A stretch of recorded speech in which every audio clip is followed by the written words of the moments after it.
Et pour cet épisode, c'est Annick Marie que nous recevons sur VoyageCast. Mais qui est-elle, me direz-vous ? Eh bien, si vous traînez sur le net du côté du voyage ou du côté de l'autostop, vous l'aurez certainement déjà croisée sur l'un de ses blogs, que ce soit sur Globestoppeuse ou Sun Trotteuse. Elle est très connue sur la toile, elle a les cheveux roses, pour ceux qui ne la connaîtraient pas encore. Elle est co-auteure sur la Bible du Grand Voyageur, sortie il y a quelque temps avec Lonely Planet. Elle a fait pas mal de conférences TED. Bref, c'est une star du web, une star du voyage. Pour ceux qui la connaissent, eh bien, vous êtes certainement convaincus comme moi qu'un jour on aura un film sur elle, parce que oui, elle a une vie follement intéressante.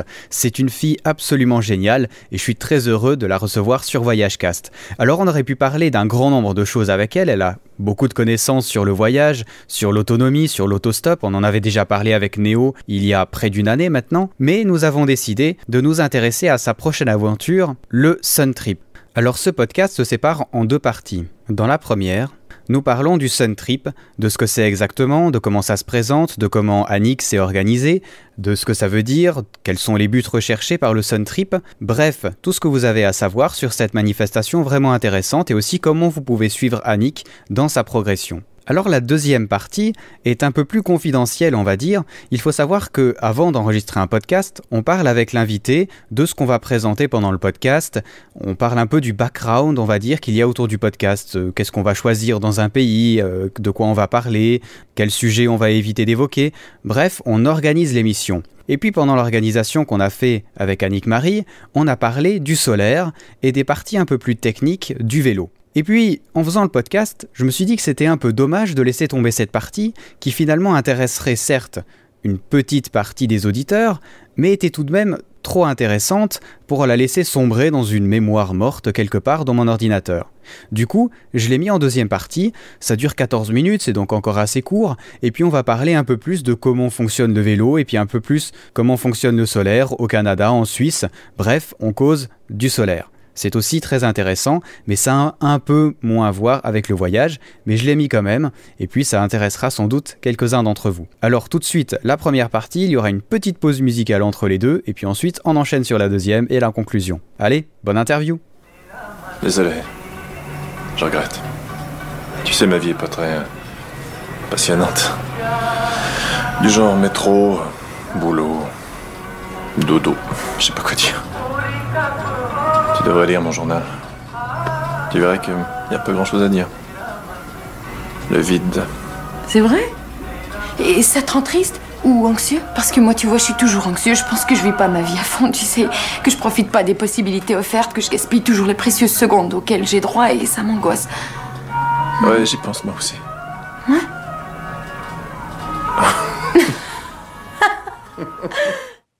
Bonjour et bienvenue sur VoyageCast, je suis en compagnie d'Annick Marie. Salut Annick. Salut. Comment tu vas ? Ça va bien, un peu fatiguée. D'accord, ouais, sur Montréal, il y a des tempêtes de neige actuellement, hein, c'est ça ? Oui, et la neige elle vient de s'arrêter là. Ça fait 3 minutes à peu près, il y en a plus qui tombent. Ok, alors il neige à Montréal, il y a eu de la grêle en Suisse et maintenant j'ai du beau soleil. C'est magique, hein. Le temps change en fonction d'où on est, c'est incroyable. Alors tu es venu aujourd'hui pour nous parler, on aurait pu parler d'énormément de sujets, mais pour nous parler du Sun Trip. Alors, Sun Trip, on comprend qu'il y a un truc avec le soleil, mais c'est quoi ? C'est quoi ce truc ? Le Sun Trip, c'est un rallye de vélo solaire, le premier rallye de vélo solaire pan-européen. Il y a un groupe d'aventuriers qui ont chacun leur vélo solaire, qui vont partir des Alpes françaises, donc de Bourget-sur-le-Lac, près de Chambéry, qui vont partir jusqu'au Kazakhstan, à Astana, la nouvelle capitale, chacun avec leur véhicule. D'accord. Alors, comme ça paraît un truc assez incroyable. Pour ceux qui ne te connaissent pas, parce que on se met pas dans une aventure comme ça en connaissant rien du tout. Tu as un blog, tu as pas mal voyagé. Est-ce que tu peux nous dire un peu ton parcours vite fait ? Oui, alors je suis co-auteur d'un livre chez Lonely Planet, la Bible du Grand Voyageur, dont tu as déjà parlé dans tes podcasts. Et je me spécialise donc sur le voyage alternatif. Je suis connue sous le nom de la Globestoppeuse parce que j'ai le blog Globestoppeuse qui traite de voyages alternatifs, plus précisément de l'autostop, mais de façon générale, des techniques de voyage comme le bateau stop, le glanage urbain, le dumpster diving, ou d'autres techniques comme le camping urbain et tout ça. Et puis sinon, je suis assez impliquée dans la communauté des autostoppeurs en Europe et de façon générale aussi au niveau mondial, j'essaie de faire le lien donc avec les francophones, les anglophones, les russophones, tout ça. D'accord, et pour ceux qui verraient pas encore qui tu as des cheveux roses, et je crois que c'est comme ça qu'on arrive à te reconnaître un peu partout, non? Ouais, c'est devenu un peu la marque de commerce, mais maintenant je déçois beaucoup en fait. Je les ai coupés récemment, il y a plus rien, tu sais. Mais ouais, j'avais teint les cheveux roses, j'ai eu toutes les couleurs, et le rose c'était un peu par hasard, c'est tombé sur la même couleur que mon logo de Globestoppeuse. Donc du coup j'ai gardé pour un certain temps. Ouais, je trouve chouette, c'est comme ça qu'on te reconnaît. Alors on va reprendre Sun Trotteuse. Alors ton nouveau nom à propos du Sun Trip, ça paraît être un projet assez hallucinant. Est-ce que tu peux nous éclairer un peu pourquoi ça a été créé ce Sun Trip en fait? Quel est le but? D'accord. Alors Florian Bailly, l'organisateur du Sun Trip, s'était rendu d'abord il y a 2 ou 3 ans jusqu'au Japon. Avec le même type de véhicule, le même type d'itinéraire. Il a traversé le Kazakhstan, il est allé en Chine, paf, il s'est rendu jusqu'au Japon. Et à son retour, il a fait un film, et il a fait des conférences, et il a rêvé de rassembler un certain nombre d'aventuriers pour attirer l'attention sur les véhicules solaires, sur la mobilité, sur ce type de création-là. Et ce qu'il a cherché à faire, c'est donc d'attirer l'attention en partant de France, mais de se rendre suffisamment loin pour que ce soit vraiment une aventure. Et le Kazakhstan semblait tout indiquer parce que lui, notamment, il a eu des problèmes au Kazakhstan, son pédalier l'a lâché, alors qu'il avait donc un engin motorisé au niveau du pédalier, justement. Et aussi, question de temps, de durée. Donc on rentre aux portes de l'Asie, mais on arrive à boucler le tout, même si on n'a que 3 mois qu'on peut prendre sans solde, 3 mois de vacances ou de congés à prendre. Ouais, parce que ça fait 7500 kilomètres à peu près. Impressionnant. Alors tu dis le Kazakhstan, ok, on sait pourquoi, parce que ça fait à peu près les 3 mois là. Du coup, pourquoi solaire? Pourquoi pas en vélo simplement? Est-ce que tu sais ça aussi? À la base, le projet de Florian était de développer la mobilité solaire, c'est-à-dire que un vélo électrique, on peut aller plus loin avec moins d'efforts, donc ça se rend accessible même à des gens qui sont pas forcément très très sportifs. Après, il faut recharger, donc si on veut pouvoir en faire un moyen de déplacement autonome, soutenable, bien il faudrait que ce soit plus accessible en termes de technologie, en termes de type de véhicule développé. Et le fait d'avoir des aventuriers qui créent chacun leur véhicule selon leurs préférences, ça permet de faire avancer un petit peu aussi la cause de la mobilité durable, d'attirer l'attention sur les façons de composer ce type de véhicule là, et puis dire même des gens qui sont pas très très en forme comme moi, qui suis plus une aventurière qu'une sportive, seraient capables de faire toute cette distance. Parce que vous êtes une trentaine, hein, si j'ai bien compris. Ouais, dernière nouvelle, on était 35. Il y a des abandons de temps en temps, là, ça c'est un peu dur sur le moral, mais ouais, on est 35. Et tu es la seule Canadienne à participer à ça. J'ai vu qu'il y avait des Suisses, des Belges, des Français, bien sûr. Ouais, il y a 2 Tchèques. Ouais, il y a 2 Tchèques. Là, pour l'instant, ça se passe beaucoup en français, de toute façon. Donc, c'était des gens qui avaient suivi Florian Bailly, qui étaient sur sa liste de diffusion à l'époque, ou qui en ont entendu parler autour des véhicules électriques. Donc, souvent des passionnés déjà de ce type de véhicules. Et puis, lorsque Florian essayait de monter tous ces participants-là, d'obtenir suffisamment de confirmation pour pouvoir lancer l'aventure, il m'avait approché comme aventurière pour voir si j'avais pas envie de le faire. Et moi je me suis dit ça va bien avec la carrière que j'ai déjà un peu entamée en spécialiste de voyage alternatif, d'aller chercher une compétence supplémentaire au niveau du voyage à vélo, d'aller apprendre tout ça. Et puis je pense que le vélo solaire c'est alternatif, c'est pas un truc très conventionnel, donc ça me convenait assez bien. Ouais, c'est sûr. Alors on a parlé en deuxième partie, je vais passer justement à la partie un peu plus technique où on va parler un peu du solaire, mais en très clair, un vélo solaire ça ressemble à quoi? Un vélo solaire, c'est d'abord un vélo à assistance électrique. Donc un vélo qui est équipé d'un moteur et d'une batterie. Le moteur peut être situé à plusieurs endroits. On connaît les Solex, entre autres, qui sont des vélos à assistance électrique sur la roue directement, sur le pneu ou la jante. Il y a des vélos à assistance électrique qui se font à l'aide de moteurs roues. C'est pas mal ce qui se fait le plus en ce moment, notamment en Chine. Et sinon, il y en a au niveau du pédalier. Donc, c'est déjà l'ensemble de base vélo à assistance électrique. Il faut quand même il faut pédaler pour avancer, hein. C'est seulement une assistance. Ensuite, on rajoute un chargeur solaire, un outil qu'on appelle le MPPT, donc très technique, c'est un truc qui permet de prendre l'énergie des panneaux solaires et de l'optimiser pour la charge. Et puis ensuite, on a des panneaux solaires qu'il faut placer sur le vélo. Ça peut être un ensemble vélo-remorque, comme ça peut être comme moi, ce que j'aurais un vélo cargo. Ou il y a d'autres possibilités. Il y a pas mal de gens qui partent en trike, hein, des vélos tricycles couchés. C'est permis dans le cadre de cette aventure-là. C'est une sorte d'expérimentation aussi, hein, parce que vous partez tous avec des choses, justement comme tu dis, assez différentes. Et puis c'est quand même le premier numéro du Sun Trip. On espère que si ça marche bien, il y en aura un chaque 2 ans, si j'ai compris. Donc vous êtes un peu les expérimentateurs, les pionniers là-dedans aussi. Oui, c'est le nom qu'ils nous ont donné dès le départ, d'ailleurs, les pionniers. Il y a plein de difficultés qui se présentent en ce moment, que ce soit au niveau technique. Déjà, on est 35, on essaie des trucs, on a chacun son opinion sur 7500 kilomètres.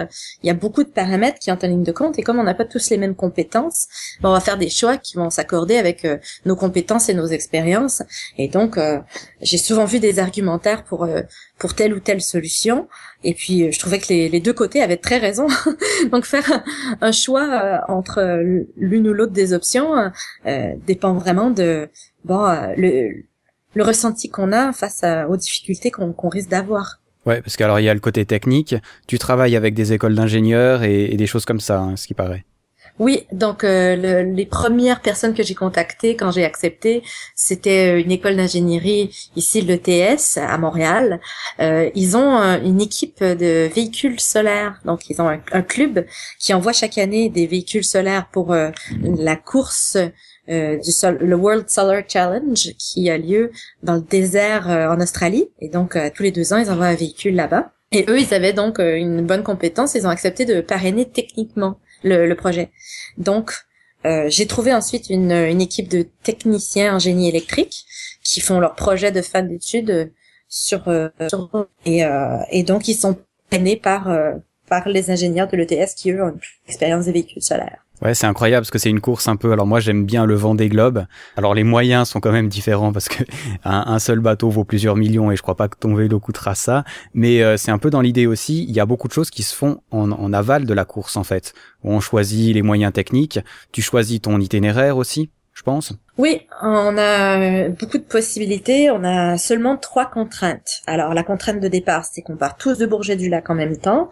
On s'accompagne tous, donc, pour les 2 premières étapes jusqu'au col du Petit Saint-Bernard. Et ensuite, on a le choix jusqu'à Sotchi, la ville des Jeux Olympiques en Russie, par laquelle on doit obligatoirement passer. Il y a un checkpoint là-bas. Et puis ensuite, on doit arriver à Astana. Donc, entre tout ça, on a un itinéraire assez libre. Ok, alors comment t'as préparé ça, toi? T'as regardé tes cartes, t'as questionné peut-être des cyclistes qui l'avaient déjà fait, t'as fait comment? Je suis allée voir d'abord qui je connaissais ou qui dans mes contacts était allé en Asie centrale, dans le Kazakhstan, ou qui avait beaucoup voyagé à travers l'Europe comme ça.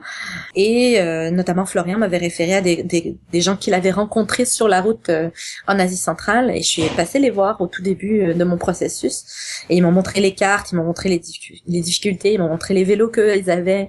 Ils m'ont parlé de leurs problèmes techniques et tout ça. Et puis après, ça m'a donné donc une amorce, une ressource de base. Je me suis ensuite attelée avec des cartes, avec une personne qui s'y connaît bien, qui avait surtout traversé les Balkans et tout. Et on a regardé les différentes options. Elle m'a dit à tel endroit les paysages, ou à tel endroit le dénivelé. On a fait des simulations à l'aide de sites comme Ride with GPS, qui sont donc des sites qui permettent de voir et le dénivelé, de voir la distance parcourue quand on prend telle ou telle route. Et sur place, parce que c'est autonome, hein, totalement autonome. Tu n'as personne qui te suit pour t'aider. Ouais, exactement. Donc pas de pièces non plus qui m'attendent à des checkpoints ou un truc comme ça. Ouais, une grande difficulté technique, donc, mais sur place, t'as déjà prévu des endroits où tu vas dormir, t'as déjà averti des gens, ou bien tu vas le faire à l'aventure? Bon, à l'aventure, pour toi, on va dire que c'est relativement maîtrisé, puisque tu as quand même d'expérience là-dedans.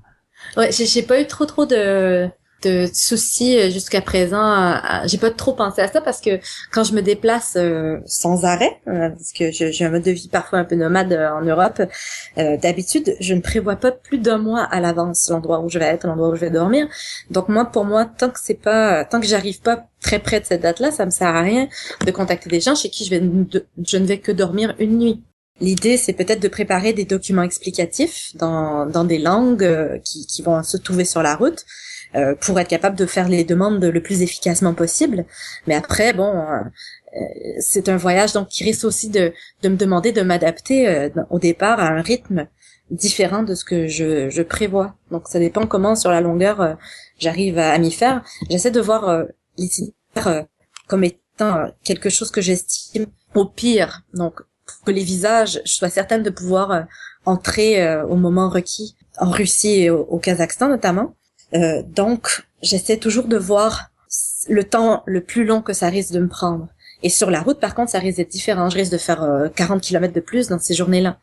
Je vais devoir m'adapter et ça sert à rien donc d'aller trop d'avance contacter tous ces gens-là. Tu voyages avec une tente, avec un sac de couchage, ou comment est-ce que tu fais si jamais t'es croché quelque part? Tout le monde dans la course, dans l'aventure, doit avoir le matériel de bivouac avec soi. On a notamment tous un brûleur, l'équipement de camping de base. Donc je prévois camper environ le tiers des nuits, surtout vers la fin, surtout au Kazakhstan. Et donc, tu mentionnais, c'est un peu une course, mais c'est une aventure avant tout. C'est-à-dire qu'il y a deux défis à l'intérieur de l'aventure. L'un des défis, c'est la course, et moi, je n'y prends pas part.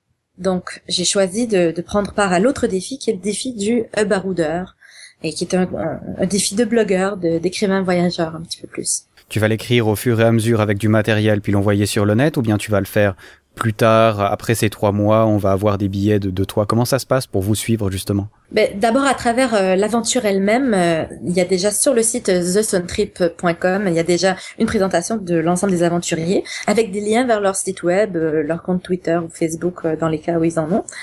Et puis, une petite page de présentation qui mentionne nos sponsors et puis certains des choix techniques qu'on a fait. Ensuite, moi, personnellement, comme je voulais donc prendre part au défi de baroudeur, toute ma stratégie, elle n'est pas basée sur la vitesse et donc pas basée non plus sur une recharge à 100% solaire.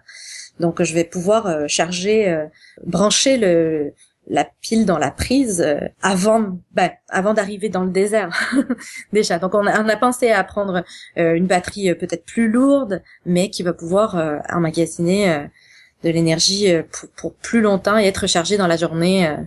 Ou le soir, du moins, elle prend 6 heures à charger. Par contre, il y en a qui font 100% solaire. Et puis, eux n'ont pas le droit de charger, de brancher directement la pile dans la prise de courant. Et pour ce qui est donc du blog, il est déjà en place, donc à sontrotteuse.ca. Et il y a déjà, aussi une page Facebook et Twitter. Et j'ai pensé à un concept assez particulier. C'est-à-dire que un voyage à vélo solaire, organiser ça, c'est un peu fou. C'est même très fou. Et ça coûte cher et c'est complexe. Il y a plein de difficultés. Et je me suis dit, moi, je peux pas le faire. C'est la première chose que je me suis dit. Et puis après, j'ai pensé, si j'étais un super-héros, je pourrais peut-être le faire. Mais pour l'instant, je suis pas un super-héros, je suis un zéro. C'est un peu un processus comme dans un jeu vidéo. On part de rien et on a le personnage qui va faire ses aventures et puis devenir de plus en plus compétent. Et c'est donc l'idée de base de sontrotteuse.ca, c'est que je suis cette petite aventurière-là qui part de zéro et qui doit obtenir de plus en plus de compétences techniques, communicationnelles, physiques, tout ça. Et puis financer, voir le budget, se faire des alliés, vaincre des ennemis. Et on voit sur le blog déjà des ennemis qui sont personnifiés et des amis qui sont personnifiés. C'est-à-dire qu'ils sont des morceaux peut-être de moi ou des gens, ça représente des attitudes générales que des gens ont envers moi. Et ça, c'est tout canalisé dans un ennemi que je vais devoir auxquelles je vais devoir faire face. C'est un peu ça le concept pour le moment. D'accord, ouais, j'aime bien ce concept. Moi, je trouve ça sympa. Bon, je suis un gamer dans l'âme, donc j'aime bien ça. Ça me fait, ça me fait penser à mes jeux vidéo. J'aime bien ça. Mais tu vas continuer à bloguer pendant que tu feras le Sun Trip. Oui, absolument. D'ailleurs, on a prévu une prise pour brancher mon ordinateur sur la batterie. On a aussi prévu que ma batterie pourrait se recharger sur une batterie de voiture en cas d'urgence, en cas de problème. Donc on a établi une stratégie très différente de si j'avais cherché à faire le 100% solaire, où on aurait privilégié le plus léger possible et puis moins de batterie en tout, mais plus de recharge solaire. C'est clair que je vais devoir prévoir ce temps-là pour l'écriture et puis des gens qui peuvent éditer un peu mes textes avant de les mettre en place. Il va y avoir peut-être moins de graphiques et plus de vraies photos. Par contre, à cette étape-là, dans la dernière finale du Sun Trip, ce sera les derniers niveaux avant le monstre de la fin. Avant le Big Boss. Ouais, mais ça sonne bien, c'est cool. Moi, j'aime bien ce genre de projet. C'est vraiment atypique. Comme on va en parler après, tu as eu quand même pas mal de difficultés. C'est des gros projets. Moi, une question qui me vient comme ça, j'ai envie de t'aider. Comment est-ce que je fais? Est-ce que je peux faire quelque chose? Alors, on a une campagne de financement qui est en cours, en train de mettre sur place un système de crowdfunding. Donc, les gens peuvent contribuer à la mesure de ce qu'ils ont envie. Et puis, il y a certaines reconnaissances ou récompenses qui sont prévues. Je fais notamment, ceux qui sont au Québec peuvent m'acheter aussi la Bible du Grand Voyageur. Tous les profits de la vente directe, donc à partir de mon site web ou auprès de moi-même, vont aller pour le Sun Trip. Et sinon, on a un système à travers tout ça de parrainage de cellules solaires où les gens peuvent donner donc pour $20, ils peuvent avoir une cellule à leur nom. Donc ils en adoptent font une contribution de ce côté-là. Sinon, on est toujours à la recherche de partenaires financeurs d'importance. Donc si vous connaissez des compagnies ou si vous seriez intéressé à avoir cette visibilité-là, on est très ouvert. Ouais, c'est cool. J'aime bien le concept d'acheter des cellules solaires. C'est sympa, ça fait un truc concret. Ce que tu disais, le budget pour les 3 mois à peu près, pour nous donner une idée. Alors, le budget, c'est d'environ $18 000. Je crois que ça fait autour de 13 000 €. Ça comprend donc le vélo en lui-même qui est un vélo de type vélo cargo, un peu comme les vélos danois avec une charge à l'avant, 2 roues et puis un espace de chargement. Ça, c'est un vélo qui vaut aux alentours de 3 500 $ et qui sera adapté. Et on a une commandite sur une bonne partie du vélo, mais pas sur tout. Ensuite, les panneaux solaires, c'est autour de 1 300 $. Le moteur, c'est à environ 450 $. Les batteries, c'est autour de 700. Et puis, il y a toute la question du transport qui, moi, étant la seule nord-américaine à prendre part à ça, je suis la seule confrontée avec le prix, donc le coût du transport du véhicule en cargo et puis de moi-même jusqu'en France. Ok, c'est cool. Ouais, ça fait pas mal d'argent, mais bon, comme tu le dis, hein, c'est des coûts incompressibles, comme on le dit, parce que je pense que sur place, tu as pas prévu de gaspiller des milliards pour aller dans des 5 étoiles entre tes périodes de vélo. Hein. Non, en fait, dans le budget de 18 000, c'est sûr que je peux me permettre de retirer certains trucs. Je peux pas enlever le chargeur solaire aussi. Je viens de dépenser 300 $ pour le chargeur solaire. Je peux pas enlever ces trucs-là. Par contre, moi, j'ai prévu, 30 $ par jour au niveau de la nourriture et de l'hébergement.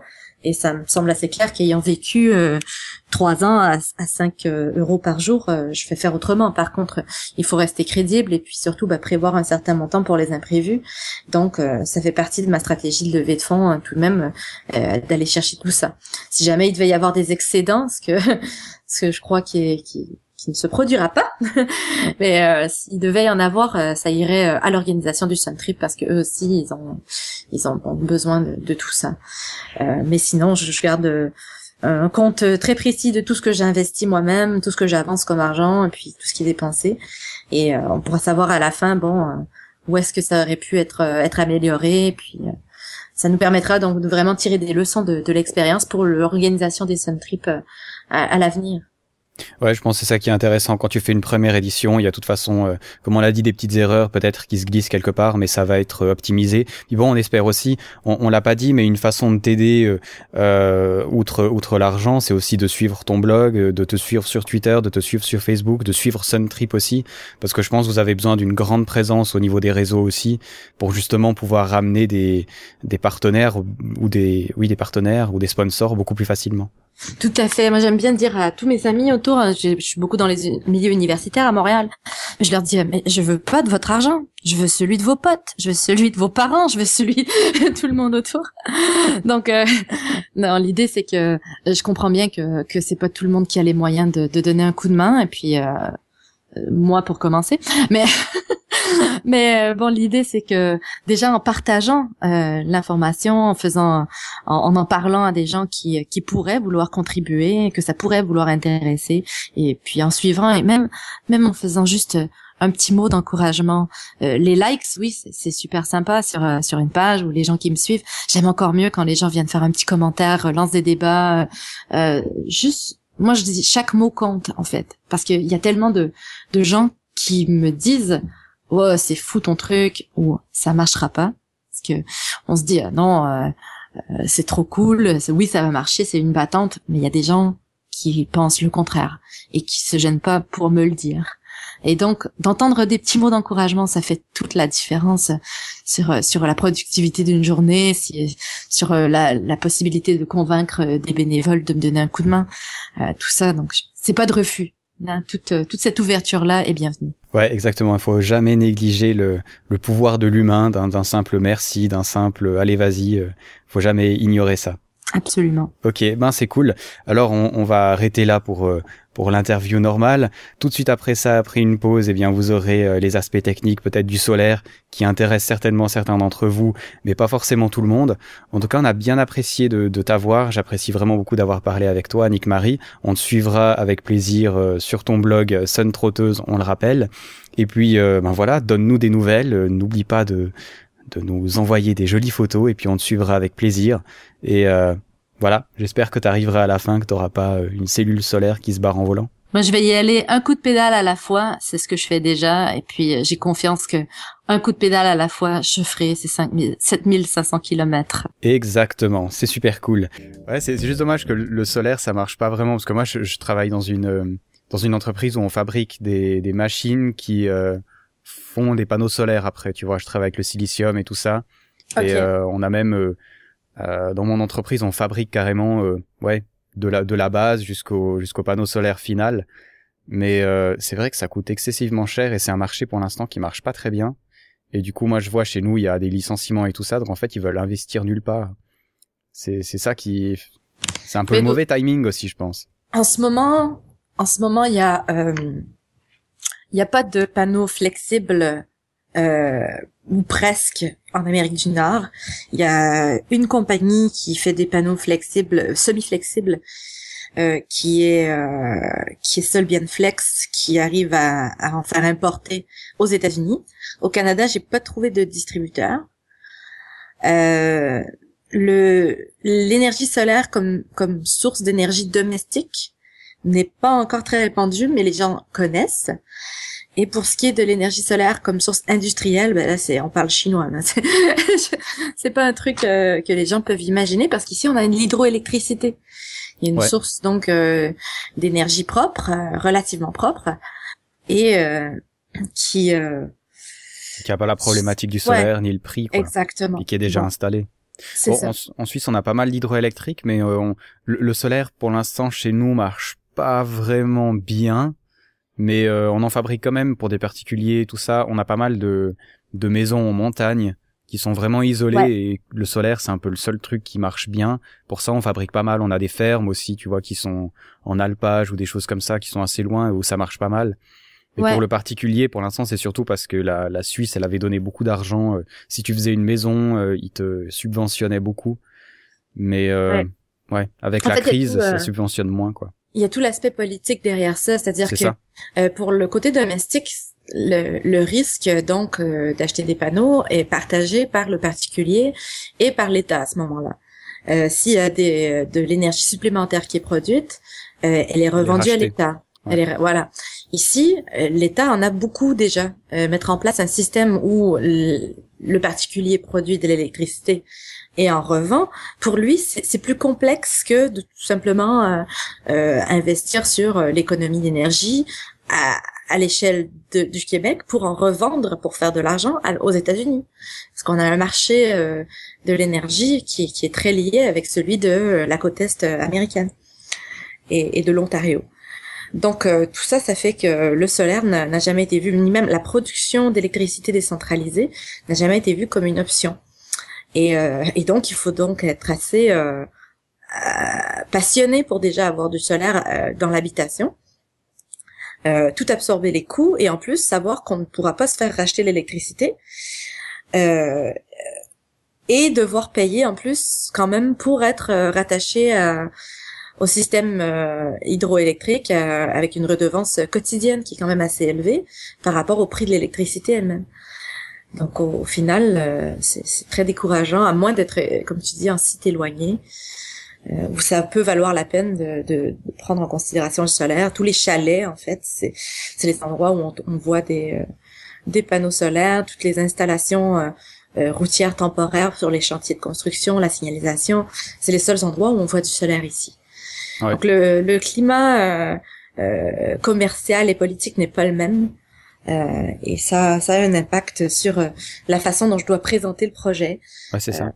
Voilà. Donc moi, j'essaie de le rapprocher beaucoup plus du véhicule électrique, donc des voitures électriques, ouais, qui pourraient éventuellement se voir dotées de panneaux solaires eux aussi.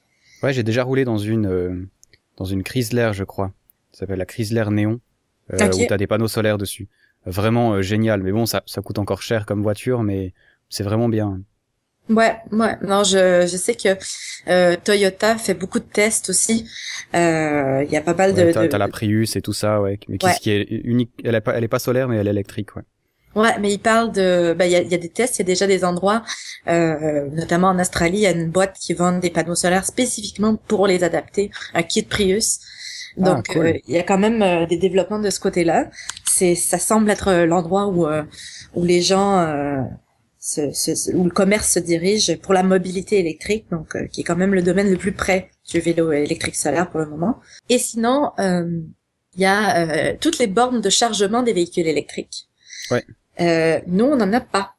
Pratiquement pas encore. C'est pas, j'en ai vu à Paris, tu vois, en me promenant. Mais nous, c'est encore extrêmement marginal.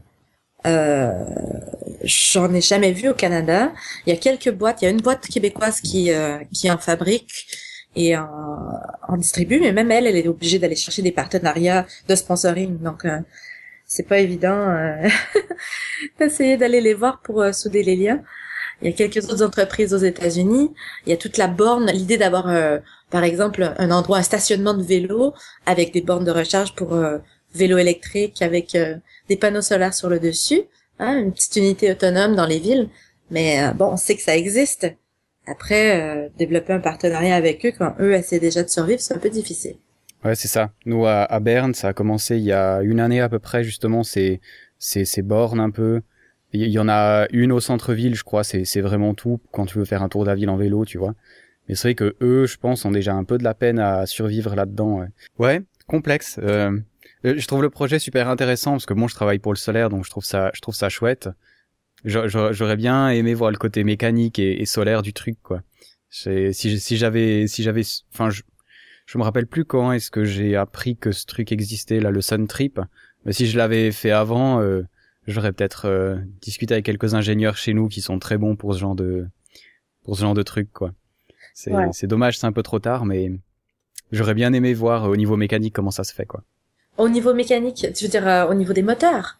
Ouais, tout le niveau. Moi, je suis mécanicien de précision, tu vois, donc je construis des grosses machines qui ont pas grand-chose à voir avec un vélo, mais j'aurais bien aimé, faire le concept du vélo et tout ça et voir au niveau solaire ce qu'on pouvait faire chez nous, justement.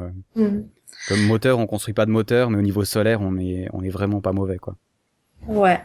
Ouais, ok, dans le sens mécanique, dans le sens d'établir le dispositif lui-même. Voilà, solaire, comment savoir la rentabilité, les batteries et tout ça. Parce je sais que chez nous, on bosse sur des projets au Sénégal, mais c'est pas pour des vélos, hein, c'est juste pour fournir du solaire à certains endroits où ils ont pas de courant. Je sais qu'il y a quelques projets comme ça qui sont assez intéressants, et au niveau du solaire, tu peux vraiment beaucoup jouer justement sur la qualité du silicium, il y a encore toute une complexité là-dedans qui est très intéressante. Ouais, et ben en fait, le truc c'est qu'en ce moment au niveau technologique avec ce que moi j'ai pu trouver, c'est que t'as 3 grands types de panneaux. T'as les panneaux rigides qui sont classiques, qui sont assez bien développés. Il y a un prototype de panneau rigide qui permet d'aller chercher, je pense, autour de 23-24% d'efficacité. Par contre, c'est pour l'instant, il n'est pas disponible. Même ici, mon partenaire technique qui est Eclipse. Eclipse est un véhicule solaire fait par les étudiants en ingénierie de l'école de technologie supérieure. Eux, à tous les 2 ans, ils vont prendre part à la course dans le désert en Australie avec leur véhicule. Eux, ils sont bien au fait des dernières technologies des cellules solaires, et même eux, ils n'arrivent pas à en obtenir de ces cellules-là pour le moment. Donc, ils se rabattent sur d'autres cellules qui montent directement sur la carrosserie. Ouais. Ce que moi je voulais pas faire parce que d'un, j'ai pas de carrosserie, et de déjà, deux, il y a trop de difficultés pour moi techniques déjà à penser avant de monter chacun des trucs. Donc je me suis tournée vers des panneaux commerciaux, et dans les panneaux commerciaux, ça nous prenait non pas du rigide, mais du semi-flexible, parce que on va être en mouvement. Ouais, t'as beaucoup de vibrations pour. De toute façon, tu peux pas faire une seule plaque, ça serait trop dangereux, je pense. Hein. Et ne serait-ce que pour le poids aussi, parce que tout ce qui est rigide, si on regarde l'efficacité par surface, ça va, mais si on regarde l'efficacité par poids, et considérant qu'on se déplace avec les panneaux, eh bien, ça descend rapidement. Donc le fait qu'on se déplace, si on veut que les panneaux ajoutent quelque chose, il faut qu'ils soient plus légers que des panneaux traditionnels. Ensuite, il y a l'aspect pratique de surface, parce qu'il existe des panneaux complètement souples en ce moment, surtout sur le marché américain, développés beaucoup pour l'armée, pour recharger des pièces électroniques sur les sacs à dos ou sur les vêtements. Donc une veste avec des panneaux flexibles dessus, et tu mets ton portable dans la poche, et puis tu recharges. Mais pour la surface, pour la puissance qu'on doit aller chercher sur le vélo solaire, ça valait pas le coup. L'efficacité par surface est moins grande, donc on se retrouve avec une très grande surface de panneaux pour les besoins qu'on a, et ils sont faits de plus en plus les panneaux souples aussi pour l'habitation, mais pour être capable d'adapter une maison, donc avec une source de solaire, sans avoir à refaire une partie de la toiture, sans avoir à monter des supports particuliers. Donc, ils visent à réduire le coût de l'installation de grandes quantités de panneaux sur une maison. Et donc, ils sont faits en longueur, ils sont faits étroits et très longs, ces panneaux-là, pour les besoins de la cause, pour que depuis un côté de la toiture, on les fixe à plusieurs autres endroits, on les déroule en fait, c'est un peu comme des tapis, et c'est assez peu adapté pour pouvoir s'en servir sur un vélo électrique solaire. Donc, nos choix étaient quand même assez limités au niveau de la technologie du solaire. Il y a peut-être 3 compagnies qui sont ressorties pour des panneaux commerciaux, 3 ou 4. Et à partir de là, on fait du mieux en termes de conception, selon, qu'on s'imagine pouvoir mettre un panneau de 100 watts ici, un de 130 là, un de 60. Donc, c'est comment on va les agencer, les conjuguer, compte tenu du fait qu'on a besoin aussi du chargeur, du contrôleur. Si on les met en série, il n'y a pas de souci. Si on les met en parallèle, ça peut être plus compliqué. Est-ce qu'on a besoin de changer la configuration des panneaux pendant le voyage? Par exemple, moi, sur le vélo, il y a un panneau visible en tout temps, mais il y a un autre panneau. Donc, j'avais pas l'espace, la superficie disponible pour avoir 2 panneaux visibles en tout temps. Par contre, si je m'arrête pendant les heures chaudes de la journée, parce qu'il fait trop chaud pour rouler, et puis parce que je vais faire plus très tôt le matin et plus en après-midi, et à ce moment-là, je peux déployer les panneaux et puis charger. Mais il faut que je change le branchement ou que j'ai 2 contrôleurs. Donc c'est des trucs comme ça auxquels il faut penser dans le design, sur lesquels on aurait peut-être pu être innovateur, mais les contraintes sont quand même assez sévères. Ouais, c'est ça, il faut du temps et tout ça. Je me suis demandé aussi s'il y avait pas moyen d'incliner les panneaux, tu vois, en fonction des heures dans la journée où tu vas, parce que si t'es sur une route droite, tu peux facilement incliner les panneaux et c'est ça pour la rentabilité, c'est énorme, quoi. Oui, on sait que les panneaux solaires perdent énormément d'efficacité à partir du moment où le soleil ne les frappe pas de façon perpendiculaire. Voilà. Donc il y a ça, il y a aussi le fait que à partir du moment où il y a une cellule d'ombragé, elle est le maillon faible, elle diminue la tension de l'ensemble du panneau. Donc il faut s'assurer d'avoir absolument aucune ombre sur le panneau. C'est des contraintes auxquelles il faut penser que moi au départ j'avais pas nécessairement en tête. Ouais, je pense au début tu t'es dit tu branches des panneaux solaires à un vélo électrique et tu démarres, quoi, Ouais, c'est la recette, c'est... Ouais. Ça paraît toujours simple au début, mais c'est cool, je pense t'apprends à fond des trucs, quoi. Puis je sais pas si j'ai bien compris, mais là, il semblerait que ce soit la première et que si ça marche, éventuellement, ils en refassent, pas forcément chaque année, mais relativement souvent. Ouais, ils pensaient en faire une tous les 2 ans. Tu vois, là, je pense aussi, si t'es parmi les pionniers, ben voilà, tu vas sûrement faire des erreurs qui seront profitables pour les suivants, on saura mieux comment faire. Mais ça, par exemple, ça, c'est un challenge qui me dirait bien. Parce que je trouve que c'est intéressant, t'as de la technologie, t'as quand même beaucoup d'humains dedans, t'as du voyage. Je trouve que c'est vraiment pas mal, quoi. Je t'invite à investir dans cette aventure auprès de moi. Mais moi, je vais avoir un vélo à moi, puis voyager moi-même. Ah bah oui, mais j'investirai à mon tour quand tu auras le tien, je te promets. Non, le coup d'acheter des cellules solaires, ça m'a fait marrer, moi. J'ai bien aimé ça. Ouais, oui. Je trouve ça sympa, moi. C'est une idée qui me vient de l'ETS qui est de Eclipse. Ils disent ça marche bien parce que ça leur donne une idée parce que déjà la plupart des cellules coûtent environ $20 la cellule. Donc c'est quelque chose de très concret. Les gens sont comme c'est à moi. Je leur dis donne-moi $20 pour mon projet, ils s'en foutent un peu. Mais tu leur dis ayez votre propre cellule sur mon vélo. Ah mais là c'est autre chose. Là. Il y a le lien là, très fort. Ils veulent voir c'est laquelle la mienne. Ouais, c'est exactement ça. Non, je trouve pas mal. Je trouve vraiment pas mal. Scott Pilgrim? Salut, je me disais qu'on pourrait faire des trucs ensemble, puis je me suis dit que ça serait stupide. Tu veux qu'on fasse des trucs ensemble? Non, désolé. Faudrait juste que tu signes pour ça. J'étais endormi et je t'ai vu en rêve. J'ai rêvé que tu venais me livrer ce paquet. Étrange, non? Non, c'est pas étrange. Ah, non? Non, c'est juste qu'il y a une autoroute subspatiale hyper pratique qui passe par ta tête. On fait 5 km en 15 secondes. Ouais, d'accord. C'est vrai, vous avez pas ça au Canada. Tu te souviens pas de moi? On s'est parlé au party l'autre soir. C'est toi, Pac-Man? Non, du tout, ça, c'était un pauvre crétin. Non, moi, j'étais l'autre gars. Et merci d'avoir écouté cette interview et encore merci à Annick Marie d'avoir pris du temps pour moi. C'était vraiment plus que sympathique. J'espère pouvoir de nouveau la voir comme invitée après son Sun Trip pour qu'elle nous raconte un peu comment ça s'est passé. Alors vous allez peut-être vous demander, qu'est-ce que les bandes son ont à voir entre elles ? Et qu'est-ce que ça a à voir avec Annick ? Eh ben, c'est assez simple finalement, puisque c'était mon invité et puis que j'ai pas vraiment trouvé de truc avec des vélos solaires qui étaient marrants, je me suis dit que j'allais jouer sur la couleur des cheveux. Et puis, le premier film dont vous entendez la musique, c'est Scott Pilgrim Against the World, qui est vraiment un film assez spécial, vraiment très très geek, mais qui vaut vraiment la peine d'être vu, notamment pour ses transitions, qui sont, je pense, on peut le dire, les plus innovantes au cinéma depuis très très très longtemps et qu'on n'a pas vu dans les nouveaux films non plus.